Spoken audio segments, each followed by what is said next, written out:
Welcome to Strength for the Journey. I'm Debbie. I'm an online personal trainer, and I spend my time helping real life folks get strong for real life. If you've been following along for a while, you know that I'm always a pretty open book when it comes to my own health journey.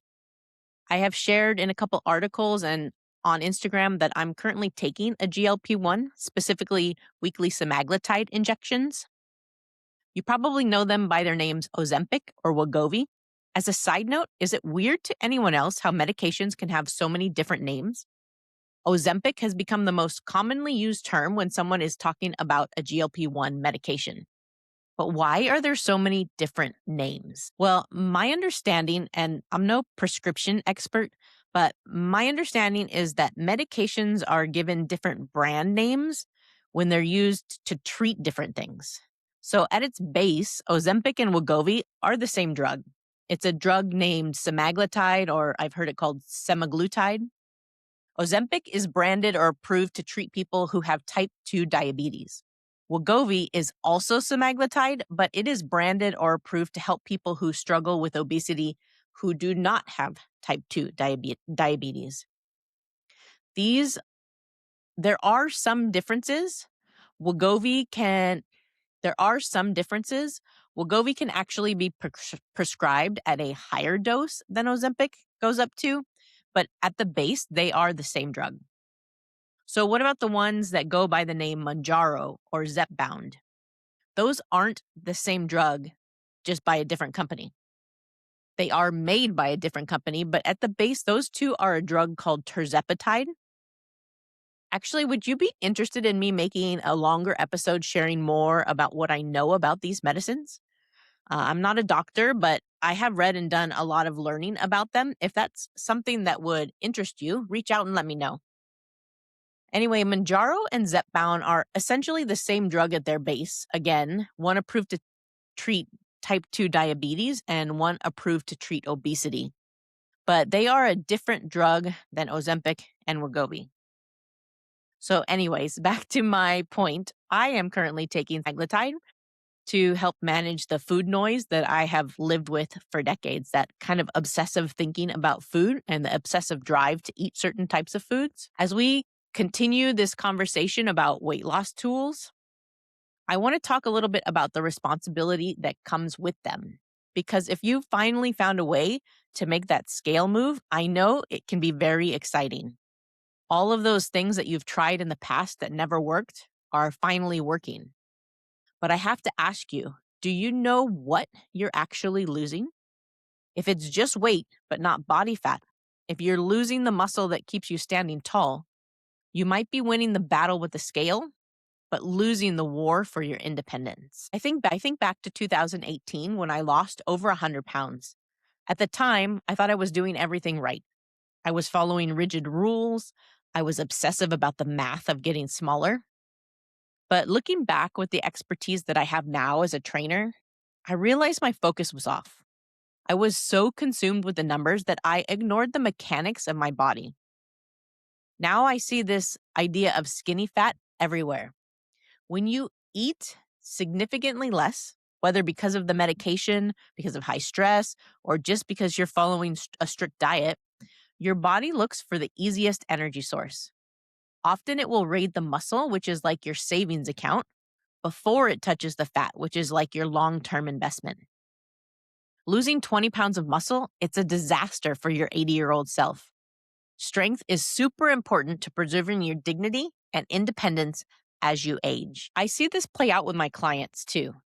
I was talking to a woman recently who has stayed steady with her weight loss while on a GLP-1 medication, but she realized that she was sort of stalling in how she felt.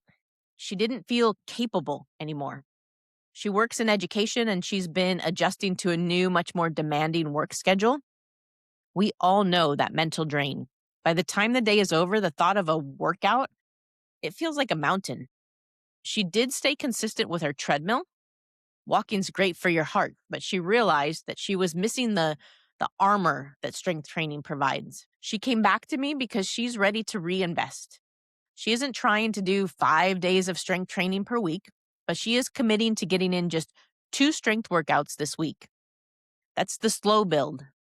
2 sessions of intentional strength are worth more for your longevity than 7 days of just burning calories. If you're on a GLP-1 or just dealing with high stress work days, fueling becomes a strategy.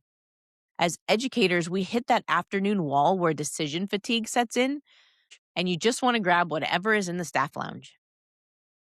Lately, my bridge between work and the living room has been protein first. I have been loving string cheese and fresh grapes. 1 or 2 string cheeses have been a great option on my drive home. Actually, I have to share a bit of a side note here because my mom would be rolling her eyes at me if she heard me say string cheese was my protein. In the last few years of my mom's life, Stephanie and I made dinner and ate with her just about every night. She was losing weight, which actually drove her nuts because she tried to lose weight all her life and never could. And then in her older age, she was losing weight and didn't know why. I kept on her about making sure to eat enough of the right things. Every time I encouraged her to eat protein, she would protest. I eat protein. I would sort of chuckle and ask her what protein she eats regularly.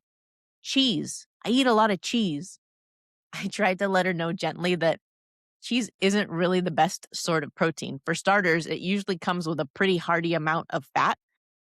So, anyways, I had to share that because when we realized that we were treating our afternoon string cheese on our drive home as a good source of protein, Stephanie and I had a good chuckle as we remembered and thought about what my mom would say about that one. So why was I so focused on protein with my mom and then for my own diet? Because protein gives you agency. It stabilizes your blood sugar and it protects your muscle fibers so that when you walk through your front door, you have the mental capacity to say, I'm going to do my 20-minute workout instead of just collapsing on the couch. So how much are we actually talking about here?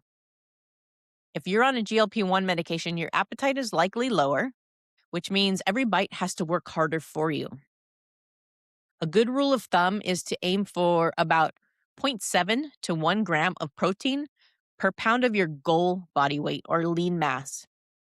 I know if you're used to just winging it, that number can feel a little daunting at first, but think of it as a goal and understand that it's providing the raw materials that your body needs to repair the muscle fibers that we're working so hard to keep.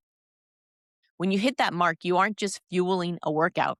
You're essentially sending a signal to your brain and to your metabolism that says, we are staying strong, we're staying fueled, and we aren't burning the furniture to keep the house warm. It's the difference between just losing weight and actually transforming your body composition. But here's the thing. Knowing the number is only half the battle. You can have the perfect protein goal, the best of intentions, but if your environment or your routine shifts, the execution can fall apart. I saw this play out in real time with that long-term client of mine. You know, if I hadn't moved, I don't know if she would have ever stopped lifting weights. But once my in-person gym wasn't available, she had to adjust just like I did. She tried doing a workout or two on her own at home, but it just didn't stick. It's been about 6 months, and she's really feeling the difference from being someone who lifts heavy weights once or twice a week to someone who uses her treadmill faithfully but doesn't lift weights. That difference is what made her reach back out to me. We talked through what some of the barriers were that last time, and this time she bought herself a workout bench and a full set of dumbbells for her house. She and her husband cleared out a space in one of the rooms in their house, and she is ready. With the workouts in my app and the accountability of knowing I'm there for her, she's getting back to that strong vibe.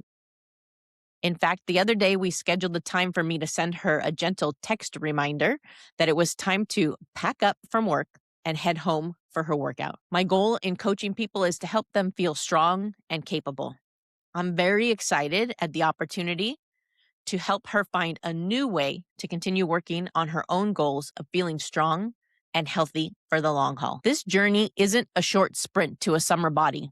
It's a slow build of a strong foundation so you can keep showing up for the people who need you, including yourself.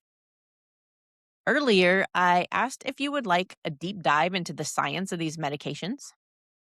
Your feedback helps me make sure that this show is actually serving you. Shoot me a message with your thoughts. Until then, keep showing up and building your strength for the journey.